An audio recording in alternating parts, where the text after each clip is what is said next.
koobkan waxaa maalgelisay oo dhalinyarada 14 gobol isaga keentay shirkadda Telesom waanu mahad celinaynaa waa sanadkii labaad ee la qabto sanadkii hore Gabiley baa lagu qabtay Gabiley baana qaaday sanadkan 14 gobol Hargeysa lagu qabanayaa waxaana maalgelinaysaa insha Allah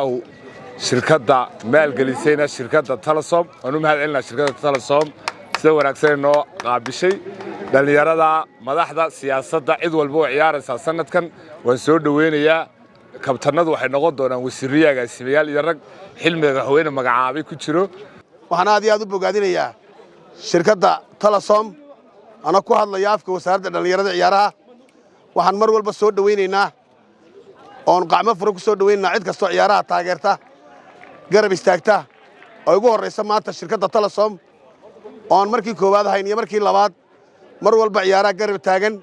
waxaan leenahay waxa isboortiga gashataan iyo dhalinyarada insha Allah abaalkeedu waa helaysaan waan idinku bogaadinaynaa waxaan leeyahay ciyaar wanaagsan arrinka cabsaaqu sheegayna weelay oo waxa weeyaan akhlaaqda aan laga tigin kuwa nimaka ciyaaraya waa Britoli ka fadhiisanayaan waa akhlaaqdaadu baa ku daba soconaysa marka aad u mahadsantihiin shirkadda Telesom anu 15 sano aanu shaqeynay inta aanu shaqeynay shaqadaydu kaliya maan haysane waxaan kala shaqeyn jiray maadaama sportska ahaa in sportskana gacan siiso maantoon imidna runtii aan qayb ka noqdo aniga farxad gooniye ii tahay guul baan u rajeynay cid kastoo ciyaaraysa ani qodobka aan diraya iyo fariinta aan diraya waxa weeyaan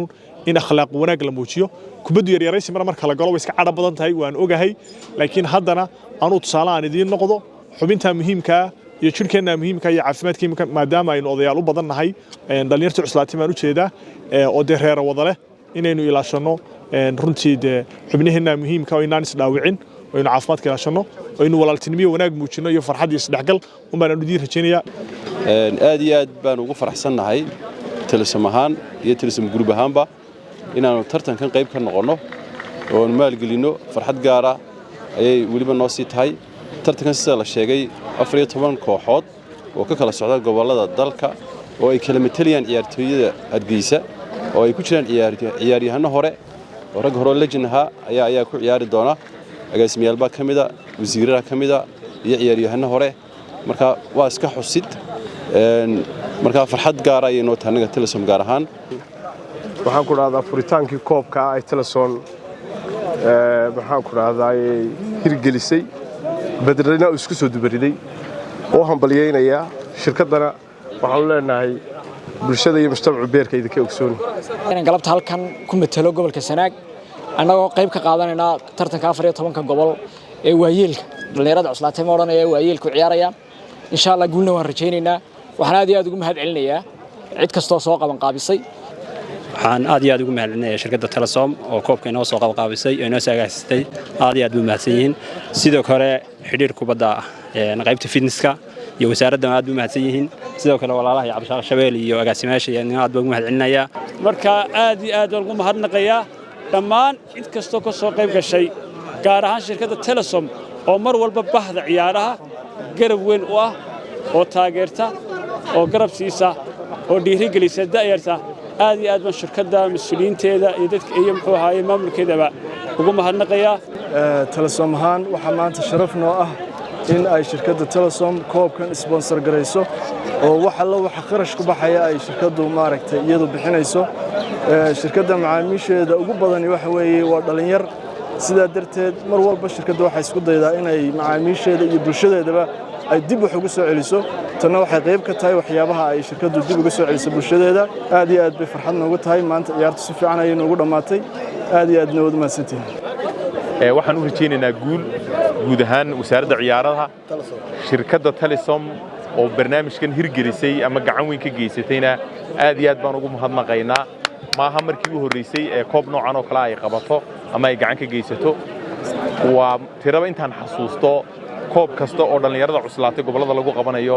shirkadda Telesom gacan weyn bay ku lahayd kana iyadaaba maalgelisay marka waan u mahadnaqaynaa runtii waxaan anigu aaminsanahay waxaan anigu taageersanahay oo aan wataa ama aan ka tirsanahay kooxda koobka difaacanaysa ee Gabiley oo koobkan koobkiisii qaaday caawana waxaan la leenahay dad madheed insha Allah waan ku durdurin doonaa waxaan rajeynaynaa koobkan inaan ku guuleysan doono dhammaan way mahadsan yihiin hawlwadeennada iyo cid kastoo gacan ka geysatay koobka dhalinyarada cuslaatay oo lagu dhiirigelinayo in miisaan kale la iska rido aan lana is ilaawin aad bay u wada mahadsan salaan dabadeed galabta waxaynu iba furnay oo joognay 14 bisha Abriil 2026 tartanka dhalinyarada cuslaatay oo lagu qabtay sanadkii hore gobolka Gabiley maantana uu martigeliyay garoonka Cali Garle ee caasimadda Hargeysa in aynu ka soo qayb galnay tartanka runtii aad iyo aad baan u bogaadinayaa aad iyo aad baan ugu faraxsanahay dhalinyarada cuslaatay ee sportska ahayd iyo kuwa hadda ku jirana in labaduba si fiican u shaqeeyaan runtii aad iyo aad baan ugu mahadcelinaynaa oo ugu baarigaynaa waxaan leenahay tartanka iyo tartanada la midka aba si la mid ah wasaaraddu waxay u garab taagan tahay inay dhiiri geliso inay la fududeyso inay la qabato inay la wado iyadoo hadda qudheeda gaarwadeennadu iyo cidda ugu waaweyn ee ay tartankani dhabarka u ridatay ama wada farsamo ahaan ay ka mid yihiin farsamo yaqaanada wasaaradda qayb ka midana ay yihiin dadka ka ciyaaraya gobolada qayb ka mid ay ka yihiin dadka abaabulaya aad iyo aad baan runtii ugu mahadsanahay shirkadda ugu mahadsan yihiin shirkadda Telesom oo maamulkeedii nala joogaan runtii aad iyo aad baan ugu mahadcelinaynaa waxaanu jecelnahay inay waxa weeye mar kasta ay qabtaan loo mahadceliyo laakiin kelmad baan rabaa galabta halkan inaan u mariyo maamulo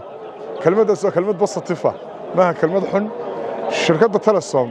iyo tartanka dhalinyarada cuslaatay maalgelintiisa way kala weyn shirkadda weyn maadaama ay shirkaddu tahay ilaha dhaqaale dalka ugu weyn ee wax ka shaqeeya arrimaha abaaraha arrimaha nabadgelyada waxay ka tari karaan arrimaha caafimaadka arrimada hooyada iyo dhallaanka sportskana ay tahay meelaha ugu waaweyn shirkaddu maalgeliso iyadana waxaan leenahay kuwii waaweynaa aad ka qayb qaadan jirteen iyo sidii waaweyneed aad uga muuqan jirteen horena way idinku maantana waxaan leenahay dhalinyaradiinnii iyo dadkiinnii oo ah kastamarka ugu badan aad u shaqaysaan maadaama ay waddanka 27% ka yihiin iyadana sidaa u sii wada waxa weeye gacanta ku sii haya sii laba laxaadiya amba faydna yahay farin biyo ninkii jiray taana shirkadda Telesom baan leeyahay waxaan ku soo ururinayaa